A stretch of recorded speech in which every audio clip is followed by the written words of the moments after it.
ఎన్నో అంచనాలతో వచ్చిన తగ్ లైఫ్ సినిమా డిజాస్టర్ అయింది. 3 డికేట్స్ తర్వాత కమల్ హాసన్తో మణిరత్నం చేసిన ఈ గ్యాంగ్స్టర్ మూవీ భారీ నష్టాల్ని మిగిల్చింది. ఈ మూవీలో యాక్షన్ అంతగా వర్కౌట్ కాకపోవడంతో మళ్ళీ తన కంఫర్ట్ జోన్లోకి వచ్చేస్తున్నారు. లవ్ స్టోరీలని తనకంటే బెటర్గా ఎవరూ తీలేరని క్రేజీ కాంబినేషన్ సెట్ చేస్తున్నారు మణిరత్నం. తగ్ లైఫ్ సినిమాతో ఆడియన్స్ ముందుకు వచ్చి భారీ డిజాస్టర్ చూశారు మణిరత్నం. ఇండియాలో బెస్ట్ డైరెక్టర్ గా పేరు తెచ్చుకున్న మణిరత్నం తగ్ లైఫ్ సినిమాలో మునుపటి స్పార్క్ ను చూపించలేకపోయారనే విమర్శలు అందుకున్నారు. పొన్నియిన్ సెల్వన్ సిరీస్ తో పర్వాలేదనిపించిన మణి తగ్ లైఫ్ విషయంలో పూర్తిగా ఫెయిల్యూర్ అయ్యారనే కామెంట్స్ గట్టిగానే వినిపించాయి. అయితే వీటన్నింటికీ చెక్ పెట్టేందుకు తనకు బాగా కలిసొచ్చిన లవ్ స్టోరీ బ్యాక్ డ్రాప్ లోనే ఓ సినిమా చేసేందుకు రెడీ అవుతున్నారనే న్యూస్ కోలీవుడ్ సర్కిల్స్ లో వైరల్ అవుతోంది. సెన్సిబుల్ లవ్ స్టోరీలను తెరకెక్కించడంలో డైరెక్టర్ మణిరత్నం తర్వాతే ఎవరైనా.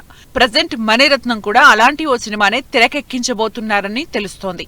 అంతేకాదు వర్స్టైల్ యాక్టర్ విజయ్ సేతుపతితో ఈ సినిమా చేసే ఆలోచనలో ఉన్నారట మణిరత్నం. 2018లో మణిరత్నం డైరెక్షన్ లో వచ్చిన చెక్క చివాంత వానం సినిమాలో విజయ్ సేతుపతి నటించారు.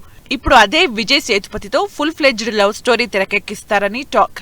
ఈ సినిమాలో విజయ్ సేతుపతికి జోడీగా రుక్మిణి వసంత్ని తీసుకునే ఆలోచనలో ఉన్నారట మణిరత్నం. మణిరత్నం కెరీర్ బిగినింగ్ లో వచ్చిన రోజా, బొంబాయి సినిమాల్లో ఎంత ఇంటెన్సివ్ డ్రామా ఉన్నా వాటిల్లోని రొమాంటిక్ సీన్స్ మాత్రం నెక్స్ట్ లెవెల్ అని చెప్పాలి.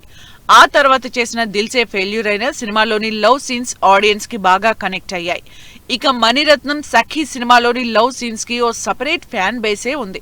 ఇలాంటి క్రేజీ లవ్ స్టోరీలని మణిరత్నం చివరిసారిగా 2015లో చేసిన ఓకే బంగారం సినిమాతో సక్సెస్ చూశారు.